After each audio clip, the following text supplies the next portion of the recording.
everyone, and thank you for joining today's CMS Web Interface support call.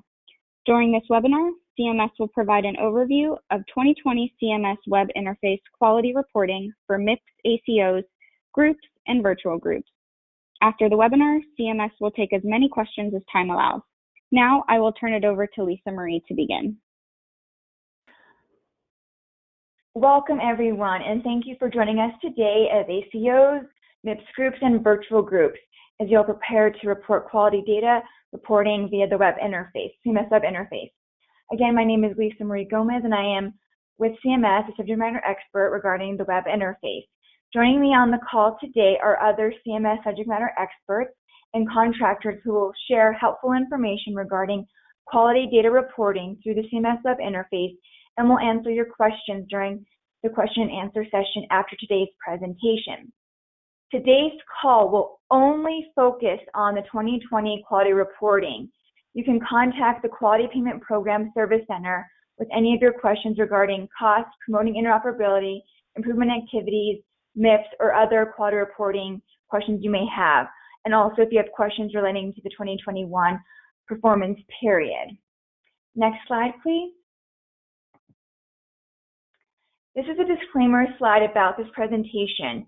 Information in this presentation is current at the time it is published, but I urge you to please be sure that you're using the source documents and links that are provided throughout the presentation.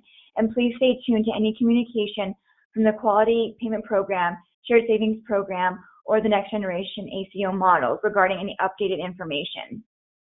Next slide, please. So now I want to go into announcements and reminders. So next slide. All right, so the CMS Web Interface will close promptly at 8 p.m. Eastern Daylight Time on March 31st, 2021. Your submission will be automatically accepted at submission close. As a reminder, the CMS Web Interface is accessible using the sign-in link on the Quality Payment Program website, circled here. Next slide, please. The next support call will be held Wednesday, February 10th, 2021 from 1 to 2:30 p.m. Eastern Standard Time. Topics will include denominator exclusion and exceptions and frequently asked measure questions. Additional topics may be added prior to the support call. Next slide, please. The 2021 CMS Web Interface measure specifications and supporting documents are now available on the Quality Payment Program Resource Library. We encourage you to review all updated documentation early each year to review any changes that may have occurred between. There were no substantive annual changes to the 2021 measure specifications. The coding documents were updated with annual coding changes. However, the coding changes didn't change the intent of the measure. Medical record documentation is always necessary to support the information reported within the CMS Web Interface. Next slide, please. All right, so as a reminder, the 2020 CMS Web Interface measure specifications and supporting documents were originally published on the Quality Payment Program Resource Library in December of 2019. These documents included the submission release notes and the coding release notes, which outline any changes that were made to the specifications and coding documents from the 2019 performance period to the 2020 performance period. Next slide, please. The 2020 CMS Web Interface API is available all year for testing in the developer preview environment. Please review the links listed here for more information. We do know that ACOs in some groups and some virtual groups may be using the API, so if you are interested, there is this information for you to have accessible to you. Next slide, please. Now I'm going to turn the presentation over to Angie Stevenson to go over other CMS approved reason requests and frequently asked measure questions. Angie? Thanks, Lisa Marie. Hi, everyone. This is Angie from the PIMS Measures team. So other CMS approved reason requests must be submitted through the CMS Web Interface. And other CMS approved reason is a way to skip a patient that was attributed to a measure during denominator confirmation. Requests should be reserved for circumstances that are unique and unusual, that are not covered by any of the denominator exclusions or denominator exceptions identified in the measure specs. So please review those thoroughly before making a request to submit or a request to skip a patient, because it may not be necessary. You may be able to use an exclusion in the measure. Next slide, please. When providing a justification for why the patient should be skipped, please include as much detail as possible. This will ensure your request is processed efficiently. For example, if the quality action could not be completed due to extenuating circumstances, you should clarify whether it was attempted or discussed with the patient and the date on which the attempt or discussion occurred. Never provide personally identifiable information, or PII, or protected health information, PHI.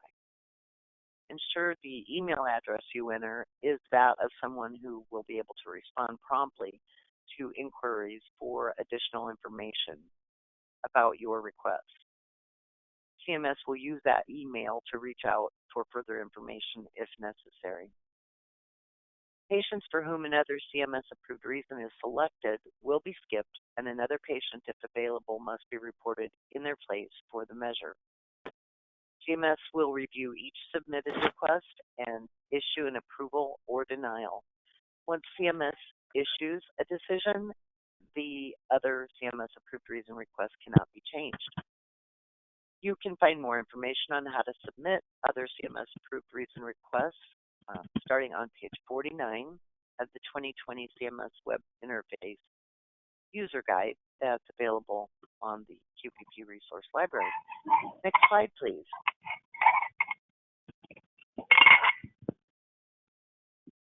Next slide, please.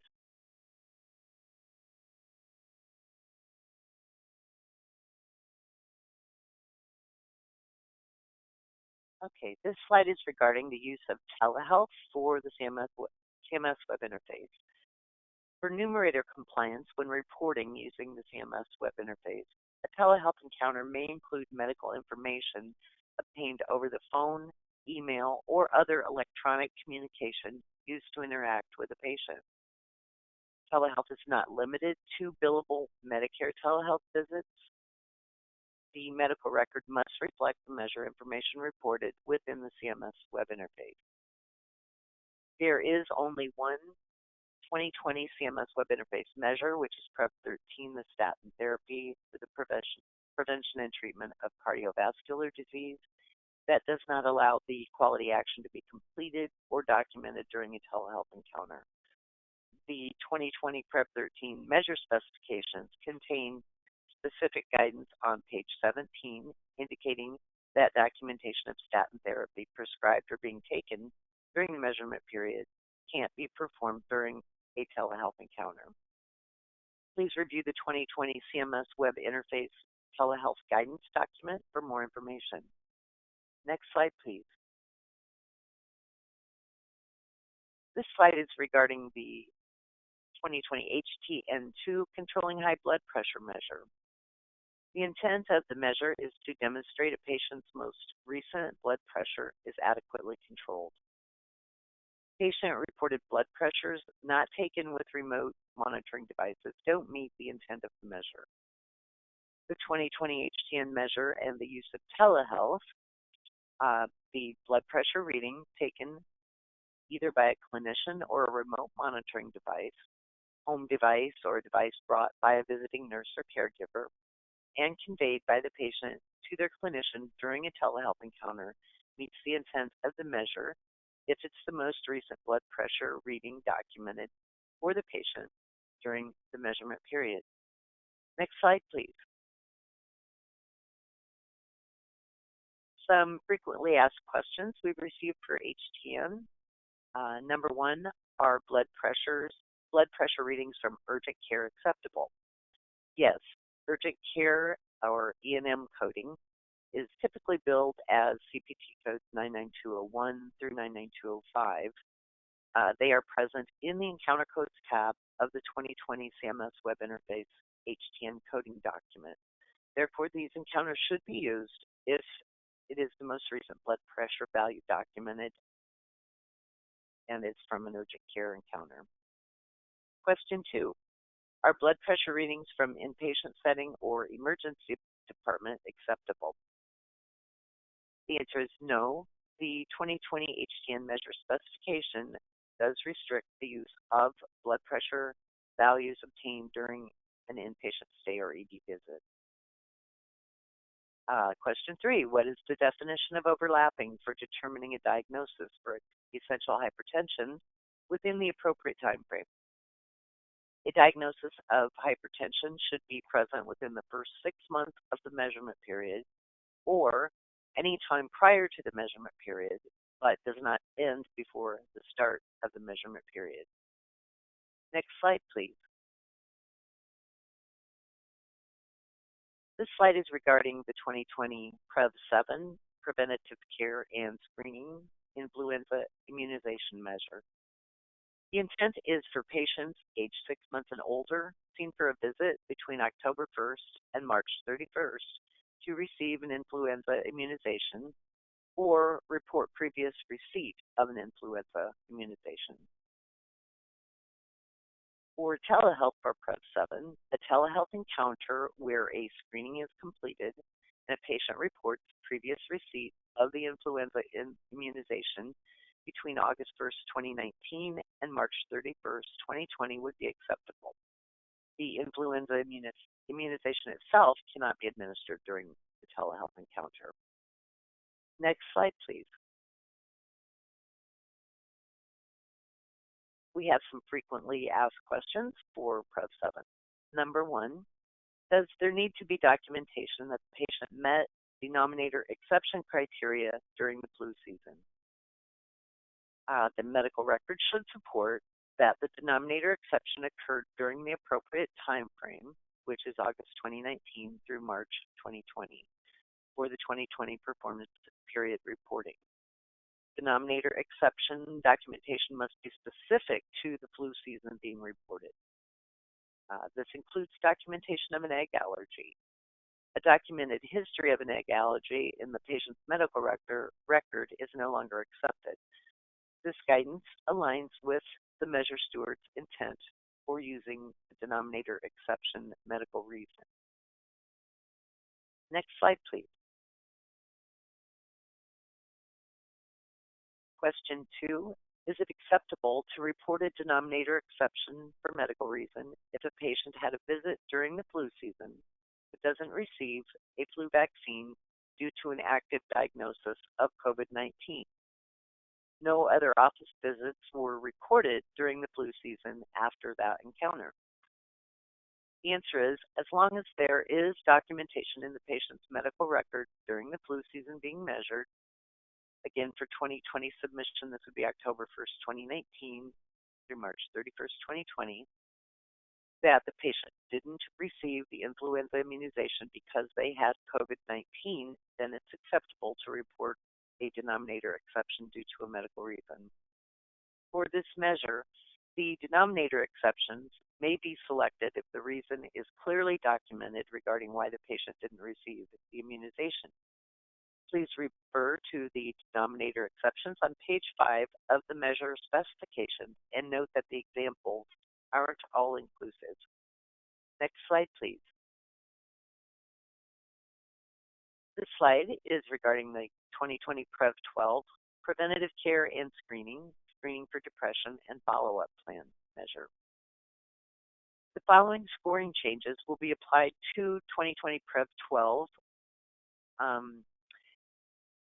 For the 2020 performance period, the measure is reclassified to pay for reporting for the Shared Savings Program. PREV-12 is excluded from the Merit-Based Incentive Payment System, MIPS, scoring, provided that the measure meets the data completeness requirement. Regarding documentation for the 2020 PREV-12 measure, the following apply. For CMS Web Interface users with an electronic health record that currently reflects the 2018 PREV-12 measure specifications, CMS will accept the same type of documentation submitted during the 2018 submission period or the 2020 performance period. For web interface users with an EHR that is currently reflects the 2019 or 2020 Prep 12 measure specifications, CMS will accept documentation that aligns with the 2019 and 2020 measure specifications. CMS Web Interface Prep 12 measure specifications and coding documents for the 2019 and 2020 performance periods are the same. Next slide, please.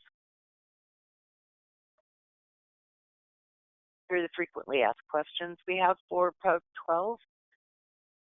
Number one is a list of frequently asked questions that we received asking what documentation is acceptable for Prep 12 for 2020. That includes, does conducting a patient health questionnaire 9, PHQ-9, count as follow-up for a positive PHQ-2 as it has in the past? Can a PHQ-2 with both questions answered no be assumed negative? Can a screening score of 0 be assumed negative? Is it acceptable if the name of the tool isn't documented, but the same questions are built into our EHR? So for all of those questions, the answer is yes for 2020. CMS will accept these same types of documentation that were allowed during the 2018 submission period for the 2020 performance period. Question 2. Can documentation of a follow-up plan be used to infer a depression screening was positive if no results were documented? Answer is no. A clinician's interpretation of the results is required. Question 3. Are we required to report that the quality action is completed during an eligible encounter as defined within the PREV coding document? Answer is no.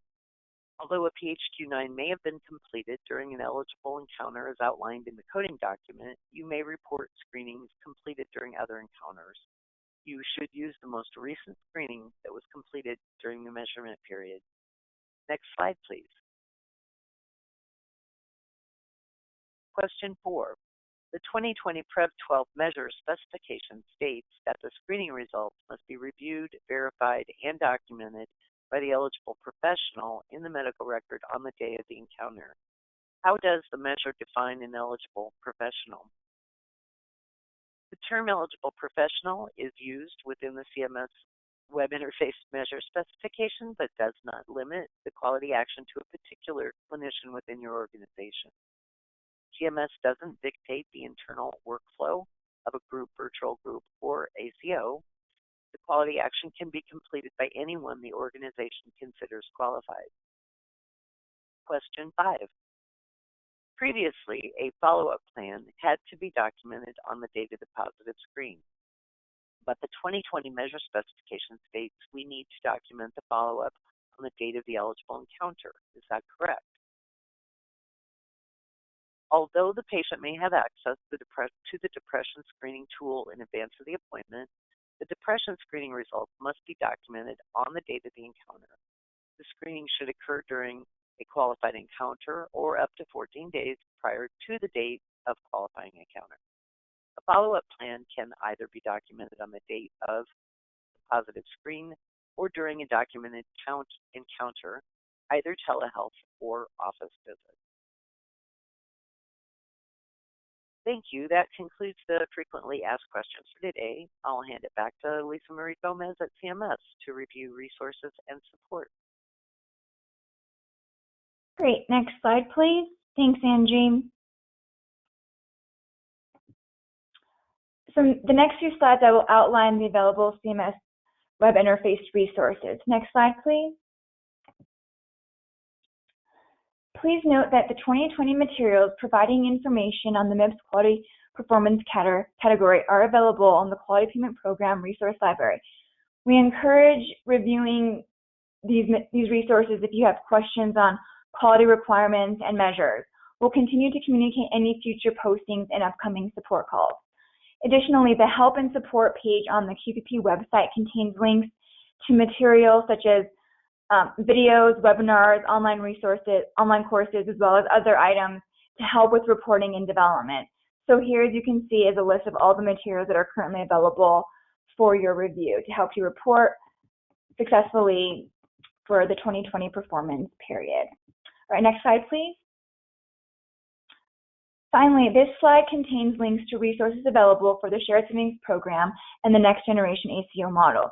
We encourage you to review the materials available here for more information. Next slide, please.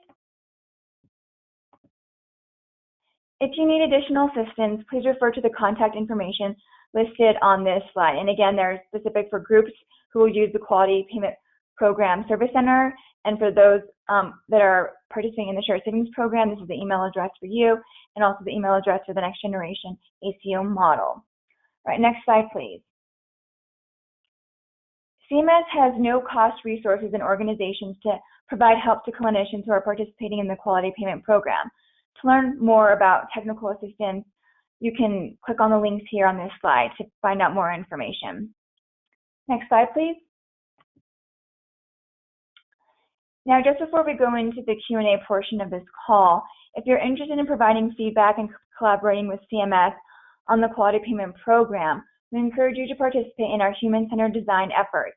To get involved, please email your name, title, topic of interest, and organization to qppuserresearch@cms.hhs.gov.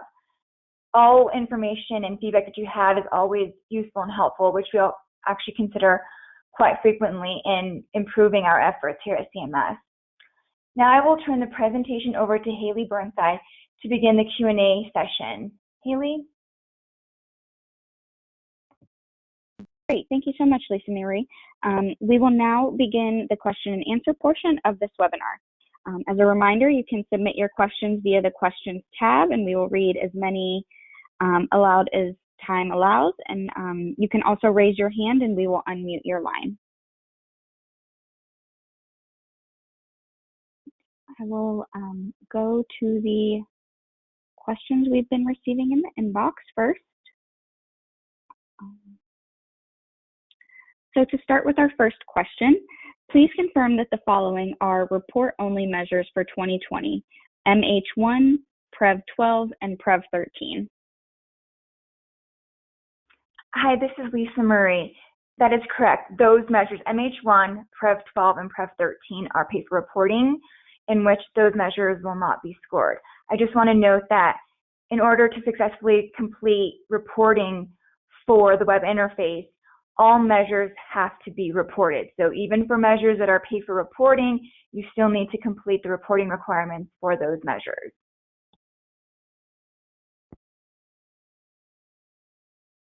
Okay, our next question, can documentation of colorectal cancer screening be taken from IP or ED settings?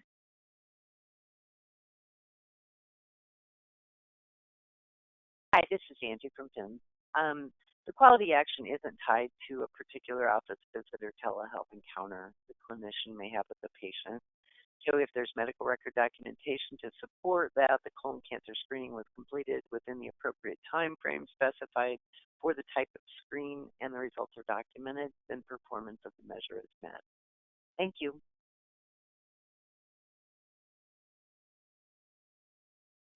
And our next question. Are blood pressures report over telemedicine able to be counted for HTN?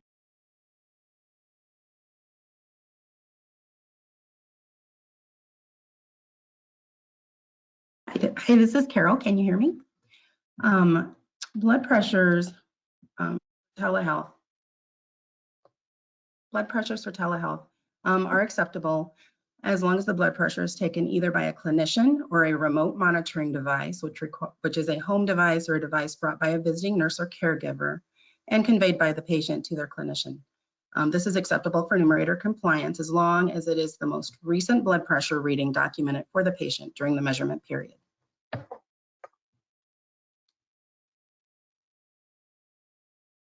Thank you. We will move to our next question, and this is a clarifying question.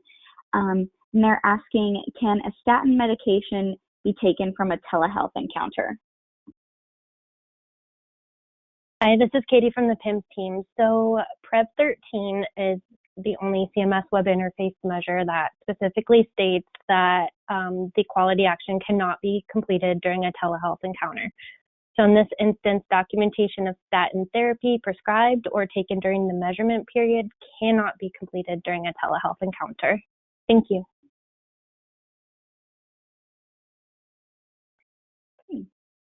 And our next question is an example question. So their example is that a patient has offered the flu vaccine but is sick, and they're asking for Prev7. Will this meet the medical reason? And this is Deb from the PIMS team. We did go over that answer on slide 17, so you will have access to that once it is posted, but also in the posted frequently asked questions document on the CMS website. There is a response there that the medical record should support that the refusal, exception, or receipt occurred during the appropriate time frame, that time frame being August of 2019 through March of 2020 for the 2020 reporting. Prev7 documentation should be during the measurement period and be specific to the flu season being reported. So as long as you have medical record documentation that supports the quality action or exception submitted is relevant to the flu season being measured, it would be acceptable. And in your scenario, if the patient was sick and refused the flu vaccine, that would be a patient reason. You would select that as long as your documentation supported that it occurred during the appropriate time frame. Thank you.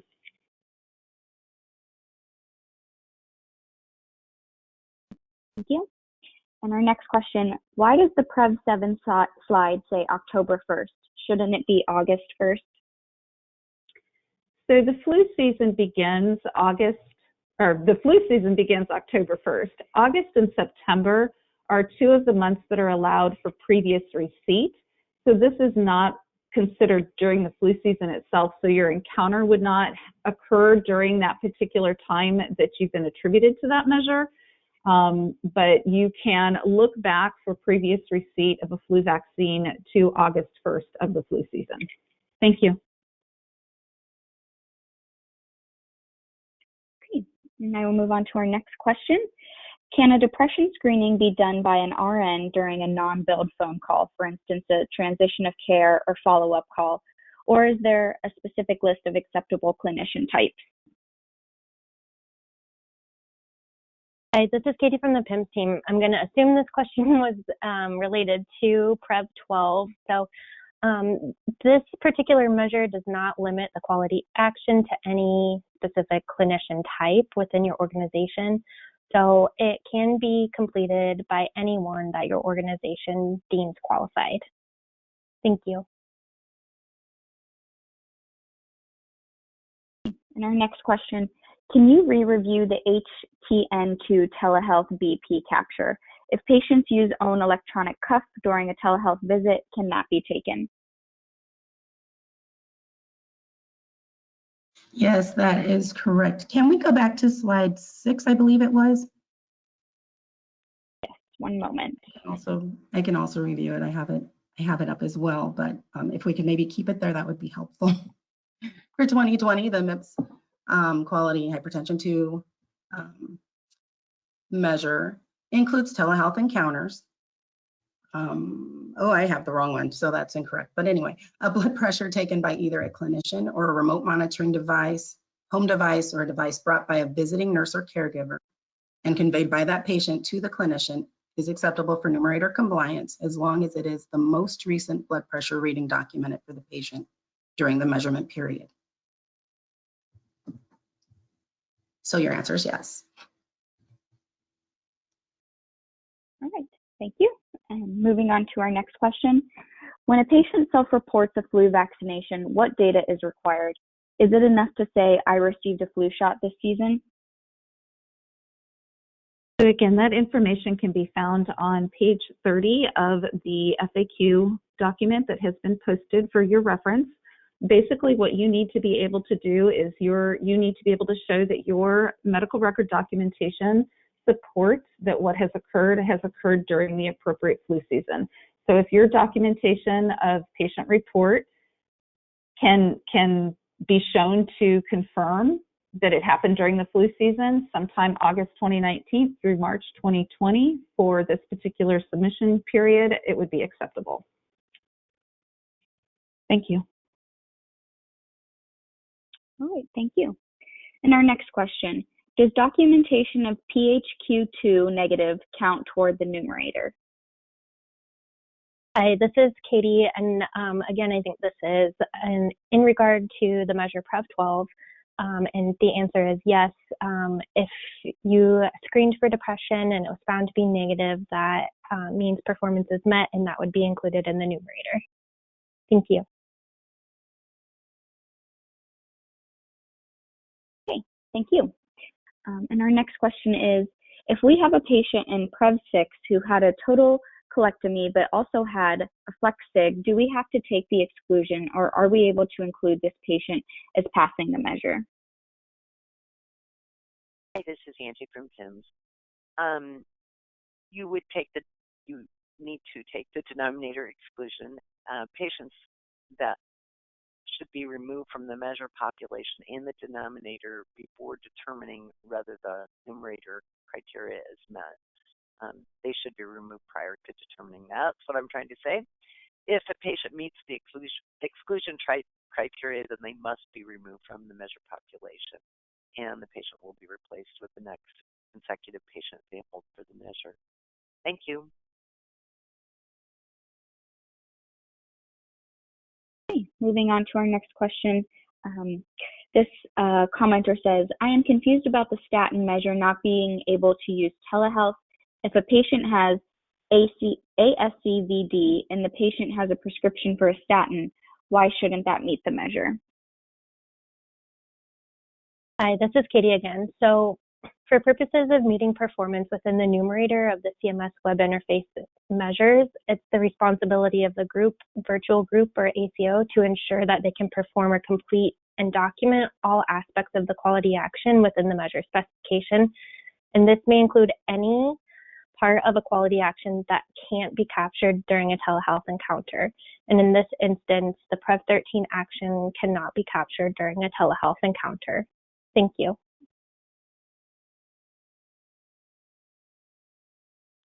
Okay, and our next question is in regards to DM2, and the question is, what is the rationale for the frailty and advanced illness code as denominator exclusions for this measure?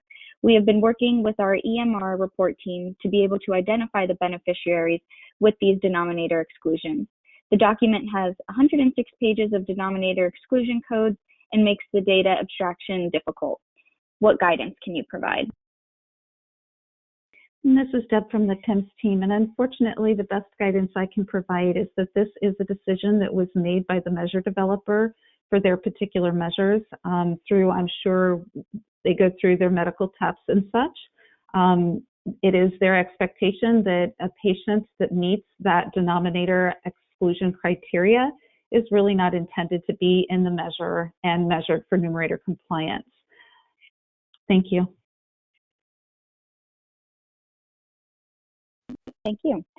And our next question, for PREV-10 tobacco screening, is the answer is former smoker, cannot be determined, interpreted as negative? Hi, this is Jamie. Unfortunately, we're not able to provide our assessment of an interpretation of the medical record documentation. So if you believe that that information, or if there's any other information you can sort of assess to make a more concrete determination, lends you down a particular path of a smoker versus a user versus non-user, then by all means I recommend that you use that. But unfortunately, we cannot specifically speak to anything that is found directly within the medical record. Thanks. Moving on to our next question. Are you required to provide smoking cessation intervention for smokeless tobacco? Hi, can you please repeat that question? Sure. Are you required to provide smoking cessation intervention for smokeless tobacco, for example, snuff? The measure indicates that you can screen for any type of tobacco, and if you find that there's a positive on any use of tobacco, then cessation would be would be have to be provided to the patient based on the quality action within the measure specification.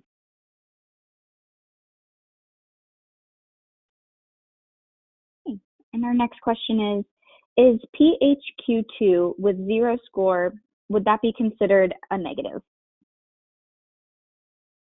Hi, this is Katie from the PIMS team. So yes, a score of 0 may be assumed negative as that was accepted for the 2018 submission period. It'll be acceptable for 2020.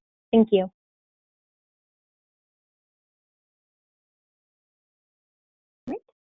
Can DN2 results and flu vaccine screening results be taken from IP or ED records?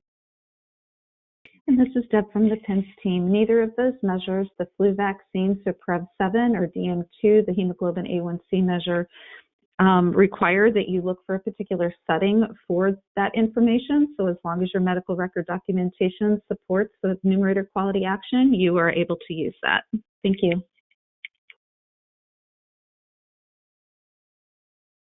Our next question, is PHQ9 considered a follow-up for PREV12?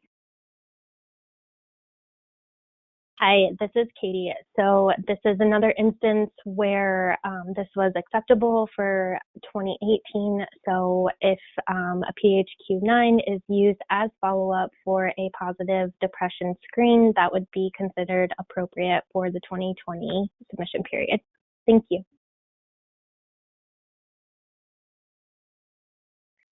Okay, and our next question is on the PREV12 depression screening. And they say that the patient has an active diagnosis of dementia.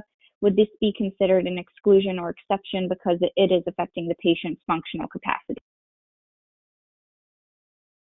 So in this instance, there would need to be medical record documentation that the screening was not completed due to the patient's diagnosis or mental state.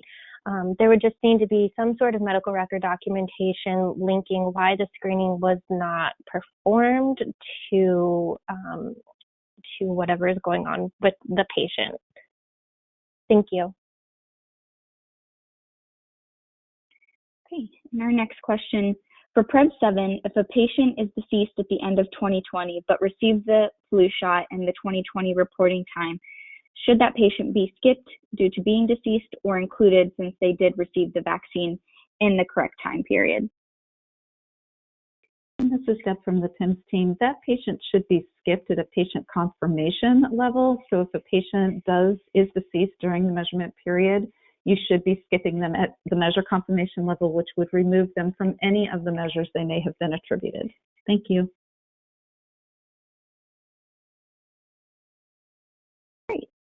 You. And we do have a few hands raised, so we will go to the phone lines next. Susan Spratt, your line is now unmuted if you'd like to ask your question. Hi, I am still confused about, can you hear me?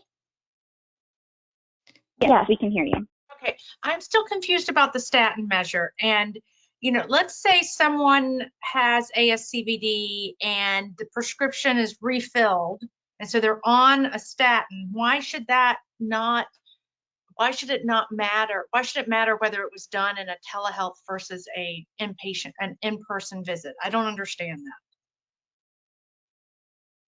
that. Hi, this is Katie from the PIMS team. So the way that the measure steward has defined the measure and specified it is such that the quality action cannot be completed during a telehealth encounter. So for that reason, I know this is the only measure that doesn't allow it for web interface, but we have to follow the guidance provided by the measure steward in this instance. So they have to have at least one in-person visit where the medication is active on the medication list, and it doesn't matter what kind of visit that is. Is that true? As long as it's in person? Yes, this measure specification does not define a setting for the quality action to be completed for for this particular measure. So it could be the situation where they see their primary over video who prescribes the statin. That doesn't count. Then they go and see orthopedics. The medications on the medication list is active, and the problem list, or there's a clear evidence that the patient has ASCVD or diabetes or a cholesterol that indicates they should be on statin, and so that would meet the measure. This is Deb from the PIMS team. One of the things that I would do, I think that probably would meet the intent of the measure, but if we get into some specific scenarios, I think it would be best if you went ahead and submitted a ServiceNow help desk question with that particular scenario, because it's real difficult for us to give kind of a blanket answer to this, especially as you can tell in light of it is the one measure that we happen to have within the web interface that does not allow for telehealth. We have to be really careful about how we address that. So if you come across a situation where you have a particular patient that you think should be meeting the measure based on what you have documented, I would recommend opening up a ServiceNow help desk case, and we could help you at that time.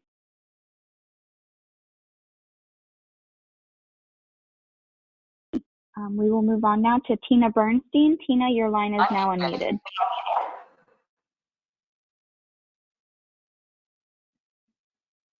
I'm sorry, I didn't raise my hand, so I really don't have a specific question. Okay, thank you, Tina. All right. Laura Tidwell, your line is now unmuted.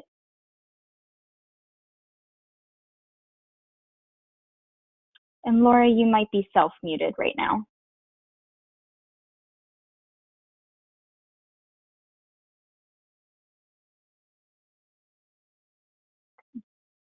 All right, Laura, we will try and come back to your line. Okay, so we will move on then to Lamisa Marshall. Your line is now unmuted.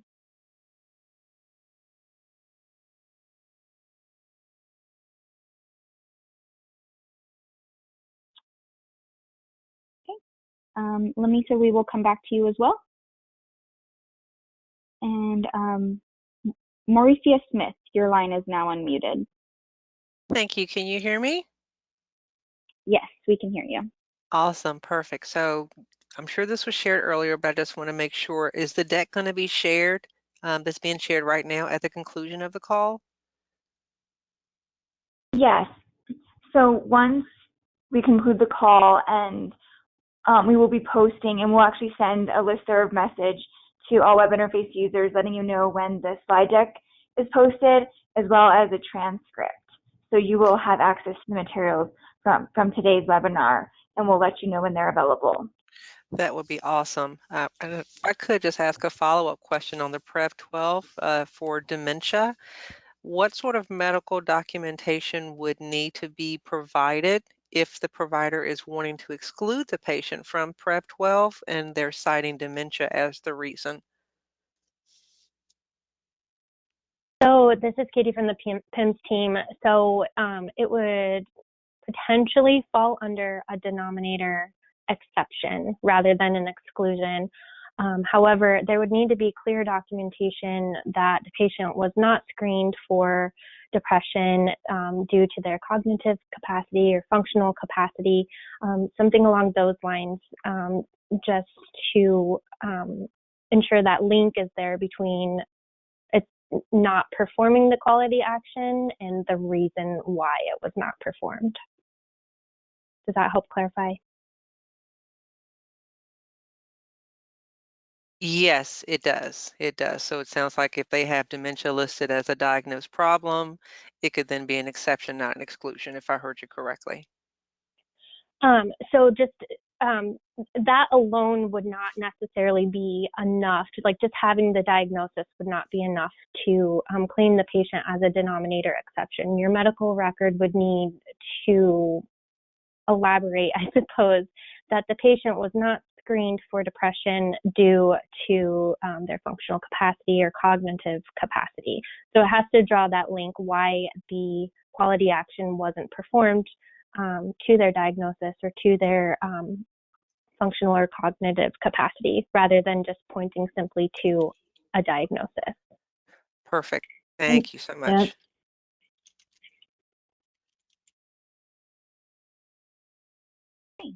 And And I will go back to reading a couple questions from the questions box. So the next question is, we see a lot of claims data for the flu vaccine, but it doesn't come over as a CMS pre-populated.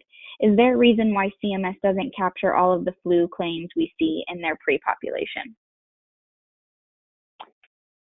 yes, Prev 7 is the only instance where numerator-specific data are pre-populated. Note that influenza immunization data are not pre-populated for all patients ranked in Prev 7, but only those for whom an immunization could be identified in the claims data.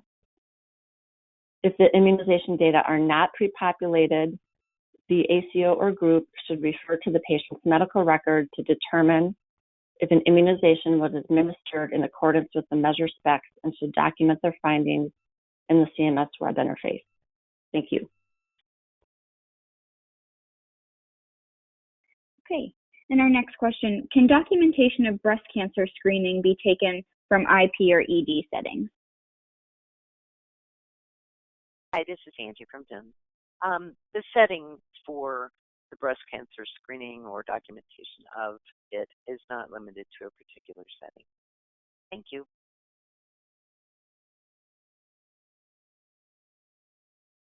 And our next question is on HTN2. Can we exclude patient data from urgent care or medical aid units? The specs note we can exclude acute and emergency department. We are seeing patients going to medical aid unit for pain related issues, and it's impacting our performance score. So urgent care visits are included within the measure specification. You would use those visits. So ER visits and inpatient stay visits are excluded at this time.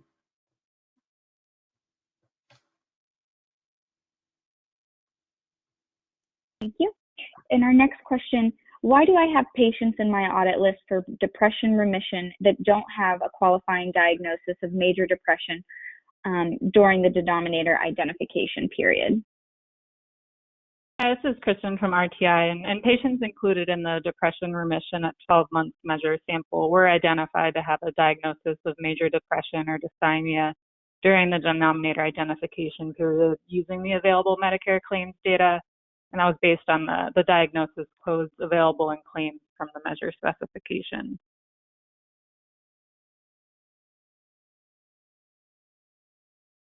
Okay. Thank you. And I think we can go back to a couple phone line questions. So Amanda Brusco, your line is now unmuted.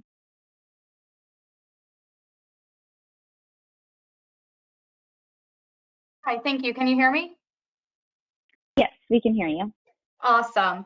So I just had a clarifying question. Someone asked about using the PHQ-9 as a follow-up plan for positive depression screening for the Prev 12 measure. Did the speaker say that the PHQ-9 will count? Hi, yes, this is Katie from the PIMS team. So earlier this year, CMS released guidance stating that what was previously acceptable for the 2018 submission period would be accepted for 2020. If you have built your systems to align with the 2019 or 2020 measure specifications, where that coding was removed from the measure, that would also be accepted. So it's just a way to sort of reconcile the difference there. It will be considered appropriate follow-up since it was appropriate follow-up for the 2018 submission period. Awesome. Thank you so much for clarifying. I really appreciate it. You're welcome.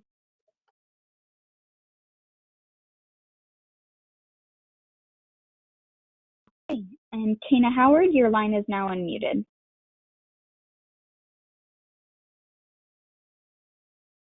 Hi, can you hear me all right? Yes. Oh, thank you. I'm sorry. We're having a little bit of confusion related to video visits via telehealth. In some regards, we're looking at video visits as almost like a stand-in for the face-to-face visit in the world of COVID. Therefore, are we correct in applying the in-person visit requirements?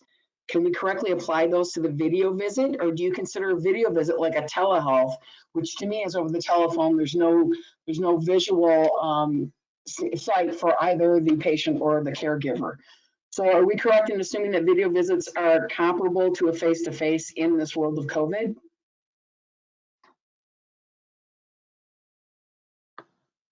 So this is Katie from the PIMS team. I don't believe CMS has given the guidance that a telehealth visit or video visit would be comparable to an in-person visit. Those are still sort of viewed as separate things. But I will say for the web interface, the definition of telehealth is a little bit more broad. So for Numerator compliance, a telehealth encounter could include medical information obtained over the phone, email, or other electronic communication used to interact with the patient.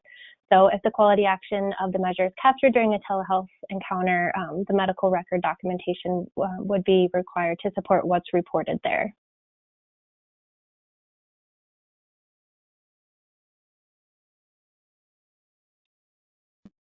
Gina, does that answer your question? Oh, go ahead. Thank you. I'm so sorry, Katie. Thank you. But yes, Gina Herr, your line is now unmuted.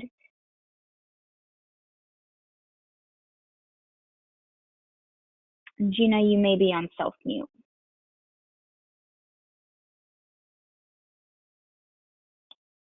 Okay, we will try to come back to Gina, and I can ask one more question from the questions box. So if a patient has a fall, does that suffice as a fall screening?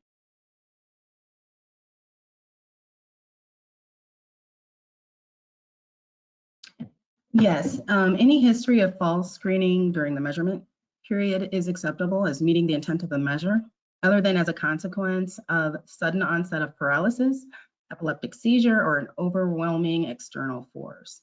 So yes.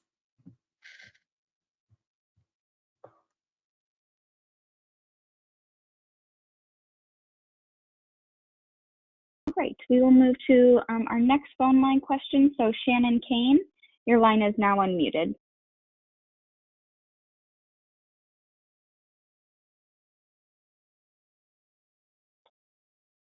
And Shannon, you may be self-muted at this time.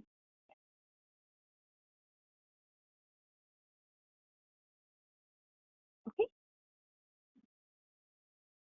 If we have a patient, Shannon, are you there? Okay. Okay. Great, we can hear you now.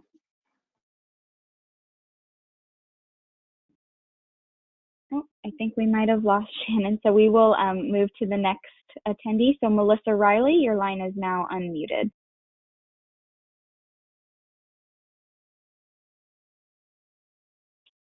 Melissa, you may be self-muted. Okay. Why don't we try Shannon Kane one more time? can you hear me? Shannon, would you? Yes, we can hear you. Okay, thank you. If we have a patient who falls into an exclusion for frailty, specifically for like the hypertension measure, do we have to take the exclusion for frailty, or can we include that patient? This is Deb from the PIMS team, and this is across the board for all of the measures that include that frailty exclusion. Exclusions have to be taken. The measure owner has determined that the patients that fall within that exclusion criteria should not be used to report Numerator compliance. So unfortunately, it is one of those situations where if they meet the exclusion criteria, you do have to remove them. Okay, thank you. Thank you.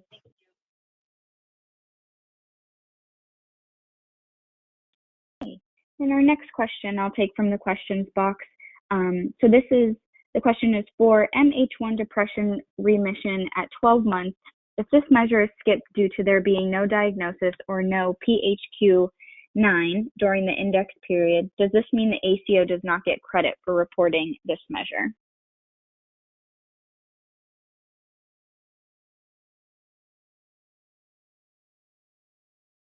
So this is Deb from the PIMS team. I'll just answer from the place of denominator eligibility.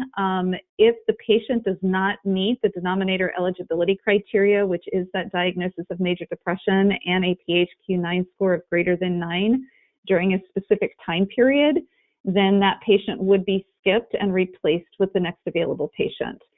Also, just as an awareness, if you haven't gone through this before, you probably will see quite a few skips for MH1, and the reason for that is there's no way to determine if a patient has a PHQ-9 greater than 9. So even though they have been attributed to that measure based on the diagnosis, it is still up to the groups to confirm that they are denominator eligible based on the PHQ-9 score. Thank you.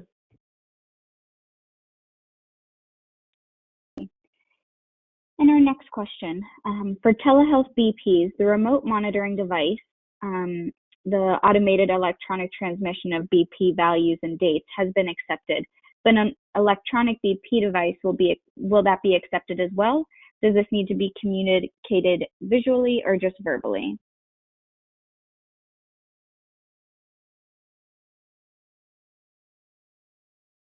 All right, I have a hard time finding the mute button.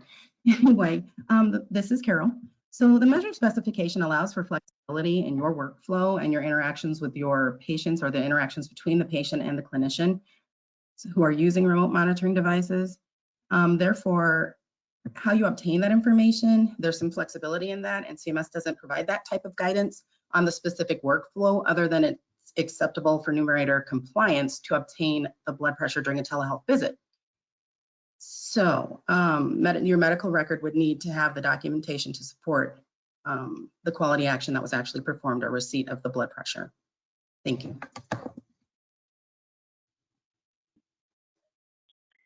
Okay. And our next question is on Prev 5 denominator exclusion. For frailty and advanced illness diagnosis, must the diagnosis codes be on the actual encounters, or can they be on the patient's current active problem? Hi, this is Angie from PIMS. If you have medical record documentation anywhere in the medical record, it can be used. The measure isn't specific about that. Thank you.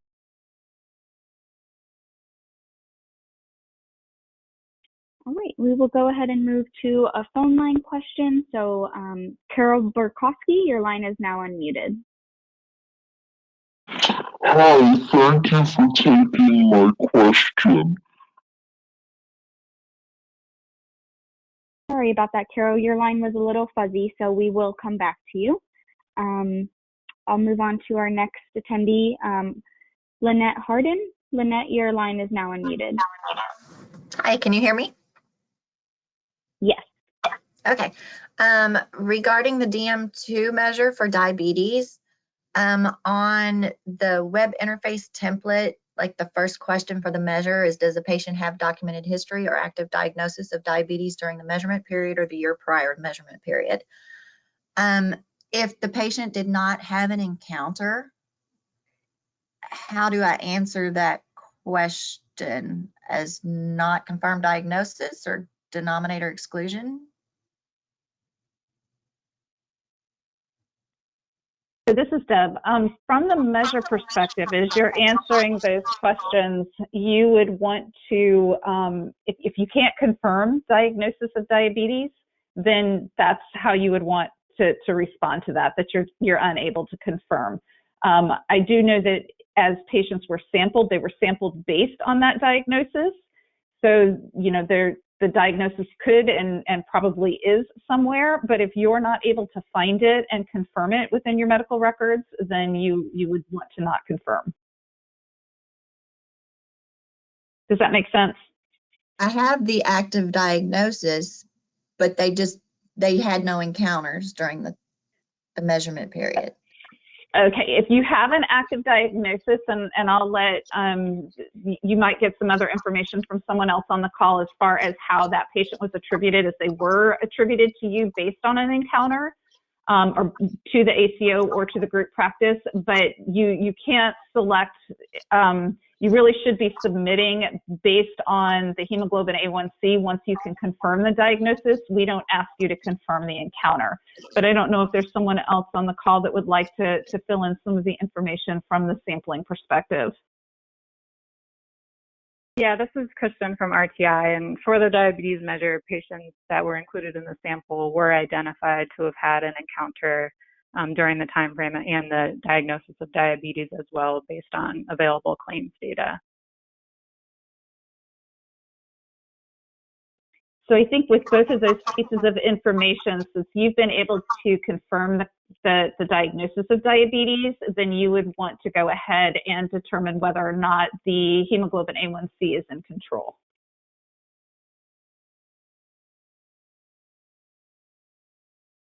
Great, thank you. We will move on to our next attendee. So Melissa Riley, your line is now unmuted. Hi, can you hear me? Yes. Okay, perfect. So just for statins, just to clarify, so if they have an in-office visit, but they're and they have a diagnosis, but they're pending labs, and they call, because we have instances where they will call in a script several days later, does that count or does that not count because it wasn't actually at the visit? It's like a semi like in person and then, you know, follow-up phone call. So this is Katie. On this particular question, I would actually suggest submitting it to the service center just so that we can take a closer look at the scenario here and best answer your question through that channel.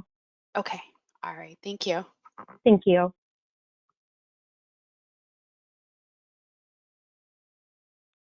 Okay. Lillian Miller, your line is now unmuted.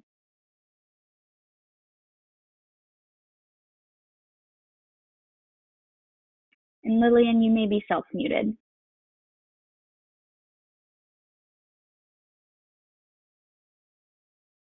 Okay, Lillian, we will try and come back to you. We will move on to Susan Gunter. Susan, your line is now unmuted.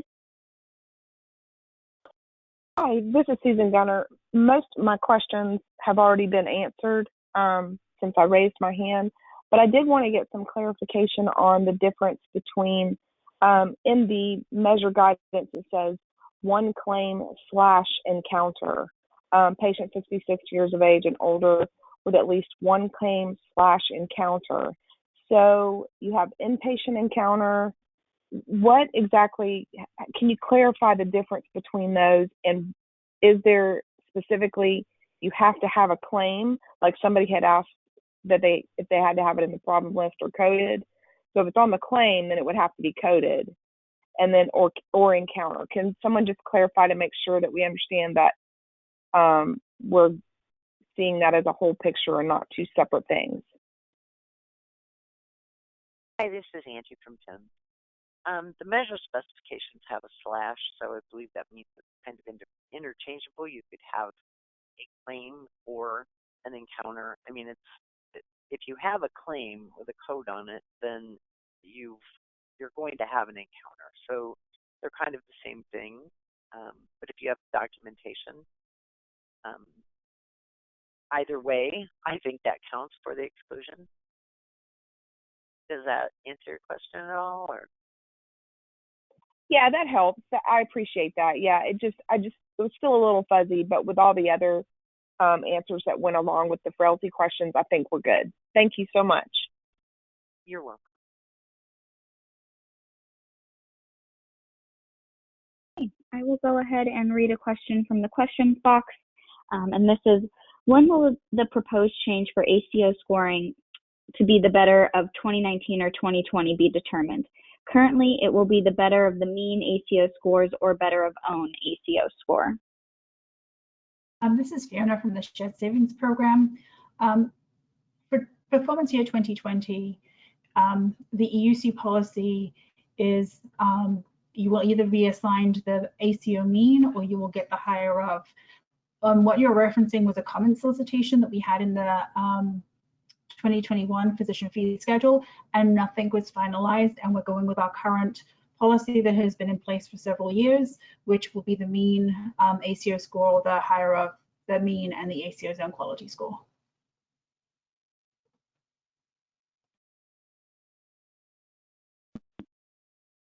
And our next question, when a patient qualifies for a denominator exclusion, will another patient from the sample be added in its place to meet the minimum for that measure? And this is Deb from the PIMS team. Yes, the denominator exclusions do work that way, as do the patients at the patient confirmation level if you remove a patient, say, because they deceased sometime during the measurement period.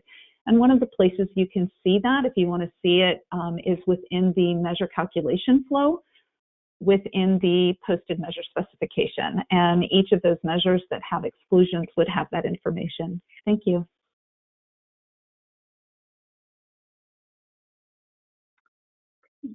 I will go ahead and move to the phone lines again. So Gordon Whiting, your line is now unmuted.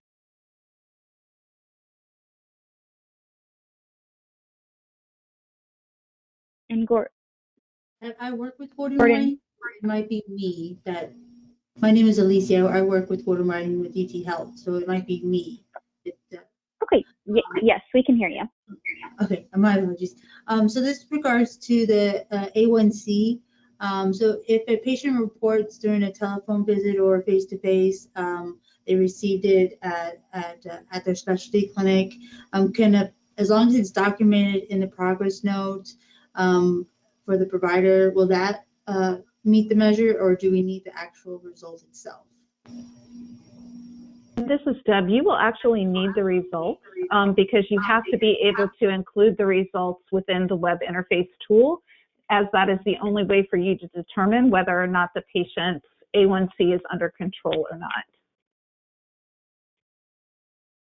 So, and I believe this is on page 10 of the posted measure specification. Patient reported requirement does require the date and the most recent value, and a distinct value is required. Thank you so much. You're welcome. Thank you.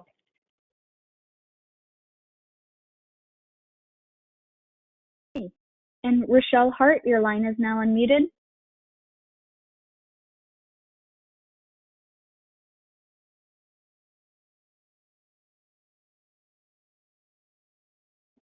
Rochelle, your line is now unmuted if you'd like to ask your question.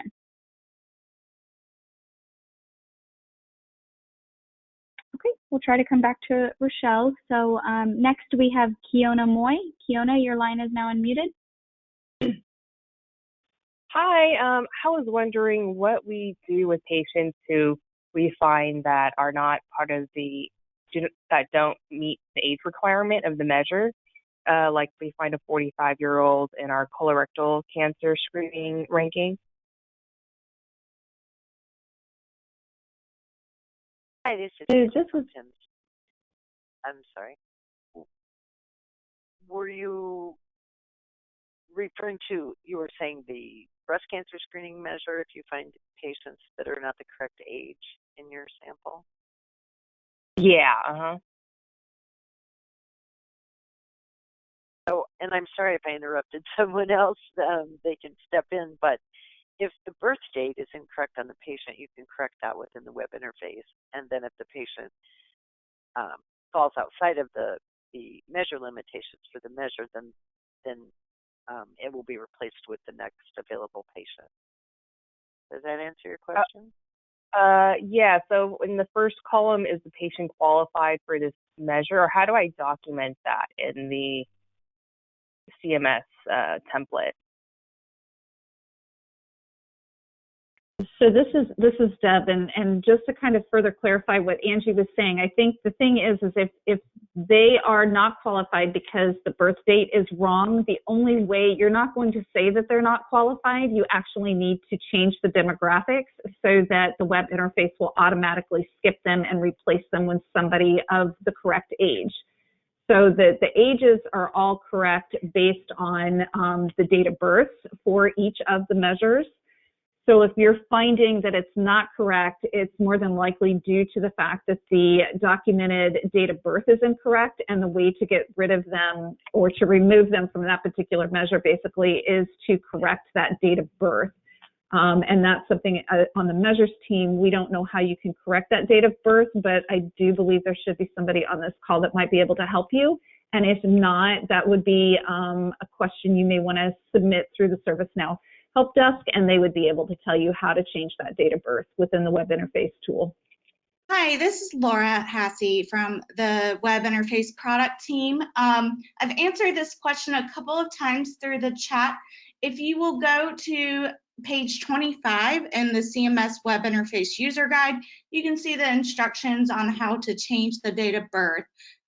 Starting out, you would log into the web interface and go to the report data page, find that beneficiary or patient, and then there's an edit demographics section where you can see a pop-up and you can change the date of birth, and then you can confirm that, and then you will see the update in the measure questions.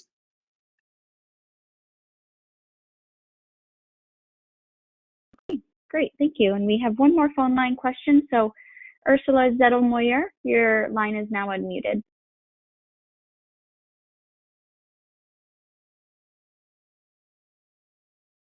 Okay, and Ursula, your line may be self-muted. Can you hear me now? Yes. Okay, I have a question on the PrEP 10. When the patient's smoking status is only documented under social history and it is not brought up during the visit, is that sufficient to say that the patient was screened for smoking? Hi, this is Jamie. The patient, you have 24 months to look through the medical record to see if the patient was screened from the date of the encounter. So I would believe that if it is present in the medical record and you're able to secure it, that would count. Okay, so but if it's not really mentioned anywhere else, I can still count it? Yeah. Okay, thank you.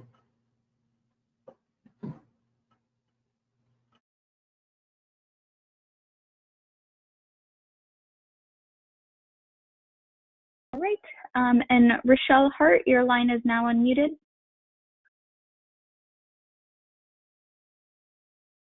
Okay, I think I'm finally, yes? Is it working? Yes, we can hear you. But, oh, the pin thing really threw me off. My apologies. Thank you so much. I appreciate it. I had put in a few questions about, of course, the telehealth BPs. You know, there's just so many moving pieces with the telehealth BPs with it being so new. So I just wanted to clarify in terms of, you know, what's mentioned is that the home device, you know, being brought by a visiting nurse or a caregiver, you know, and then conveyed by the patient to their clinician. I guess I'm just curious, you know, does it have to be the person in the home helping the patient take the BP? Do they have to be a clinician or visiting nurse? Could it be a family member? Do you know what I mean?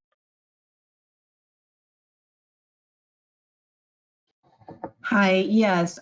So within the CMS response that was, I guess, on the within the meeting itself here, it does say that it can be conveyed by the patient to their clinician, and that is acceptable for Numerator compliance. It can also be a device brought by the visiting nurse or the caregiver. It can be on a home device as long as it is a remote monitoring device. Okay, so perfect. So there doesn't have to be a specific person actually taking the BP. Correct. Okay, thank you. I'm so sorry to have to, you know, ask and be so thorough, but, you know, hopefully less questions later on. Thank you so much. Thank you.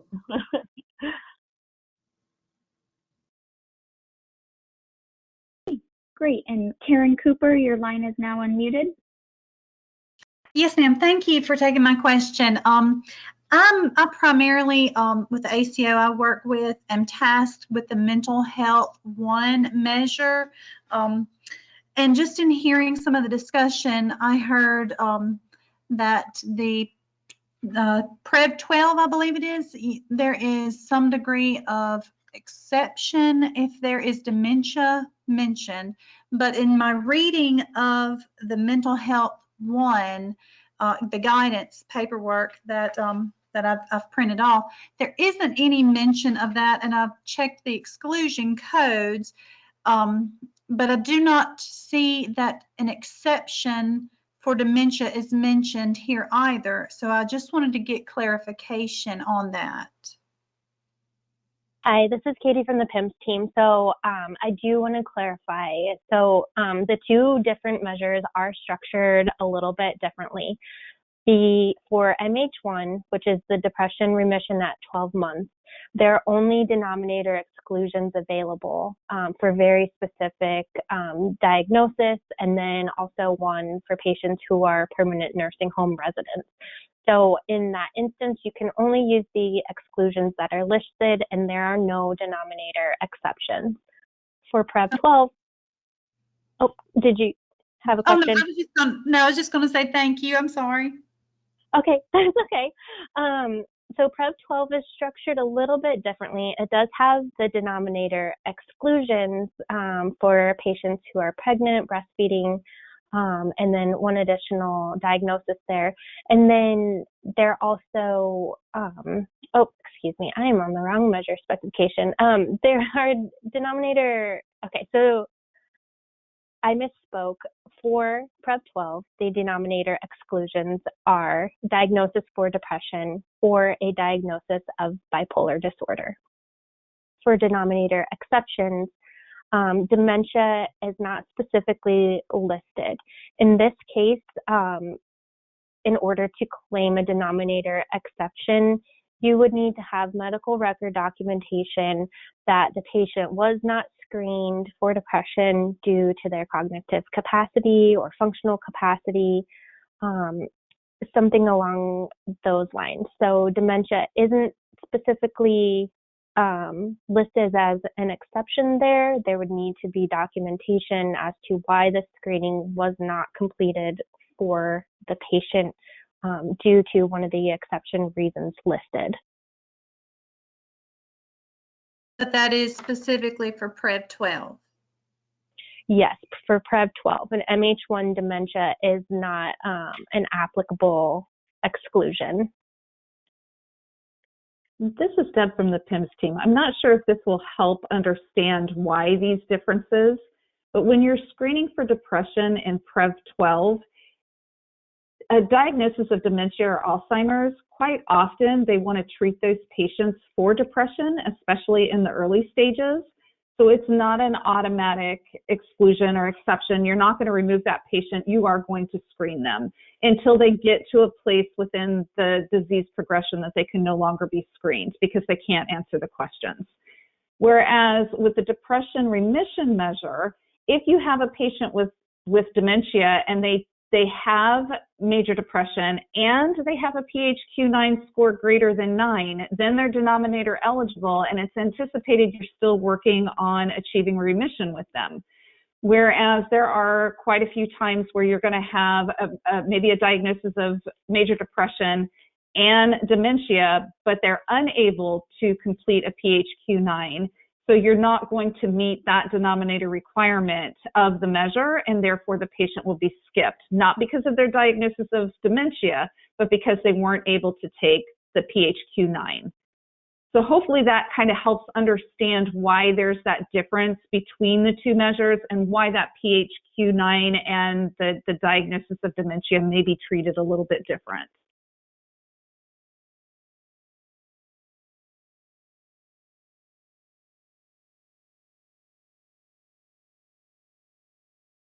Great.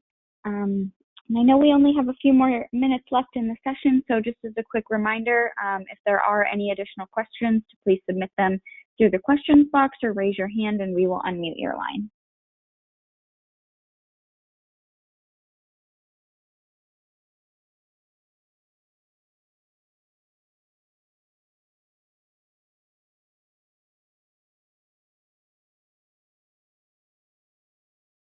All right, looks like we have one more question, and this is, if only A1C value is given and collection date is missing in the medical record, can we consider the medical record date and close the measure? Okay, this is Jen from the PIMS team. I would say you'll want to look at page 10 of the posted specification, as you do have to record the most recent date the blood was drawn for the hemoglobin A1C. And it does provide a format for that, which indicates that you'll have to provide that date within the web interface tool. as well as that distinct value. Now, there are certainly some priority rankings of dates that you can use that are also identified on page 10 of that posted specification. And all of the specifications, as well as the other documents that we've been referencing, it can be found on qpp.cms.gov within their resource library.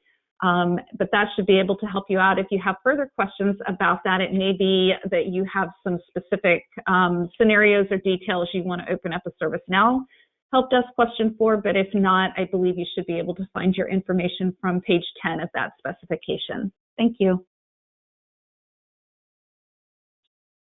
Great, thank you. And I believe we have time for one more phone line question. So Renee McCord, your line is now unmuted.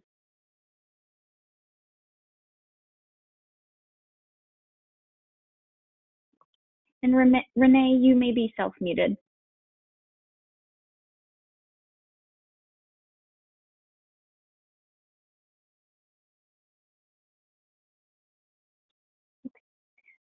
All right. We are not hearing anything from Renee, and I do not believe we have any additional questions at this time. Haley, this is Lisa Marie. So in the Q&A chat, there was an individual who noted that they raised their hand to ask a question. So I don't know if that was identified, and the person is Prathima Perchera. So I don't know if you saw that their hand was raised, but they wanted to ask a verbal question. Sure, let's try unmuting Prathima's line. Hi, can you guys hear me? Hello? Yes, we can. Yes, so I've heard a lot of responses regarding the blood pressure measure, but my confusion is that the difference between patient reporting versus patient taking their own blood pressure medication with their own devices. In the specification, it says that we cannot accept that's reported by the patient, but again, there is some discussion about a clinician or a caregiver device brought to the home. I'm understanding that when the caregiver or the clinician during a home visit or something, they're with the patient and they are measuring the readings, and patient is reporting those things to the provider versus patient themselves taking the blood pressure and reporting. I just wanted a clarification on that.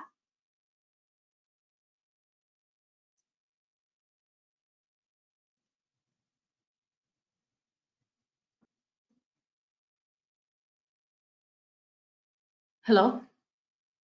Yes, Katie or Angie or Deb, are you able to address that question? So this is Carol. And from the CMS response that we have, it is okay with telehealth during this pandemic to use telehealth blood pressures that are either from a clinician or a remote monitoring device, be it a home device or your device brought by the visiting nurse or caregiver, or conveyed by the patient to the clinician.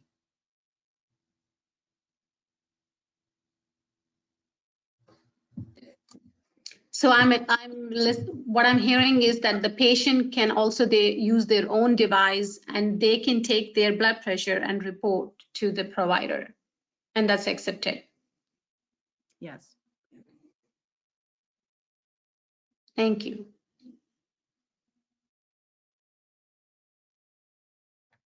Okay, great. Well, I do believe that is all the time that we have for today.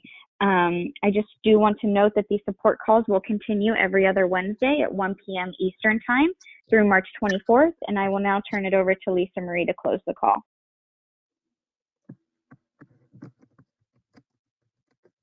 Thanks, Haley. And again, I want to thank everyone for joining us today and submitting your questions. I know we weren't able to get to every single question, but we do review the questions and we hope to address some of them later on in another future support call that we have. But again, I want to just thank you all for taking your time today. The slide deck and recording and the transcripts from today's call will be available on the QPP webinar library within the next 2 weeks.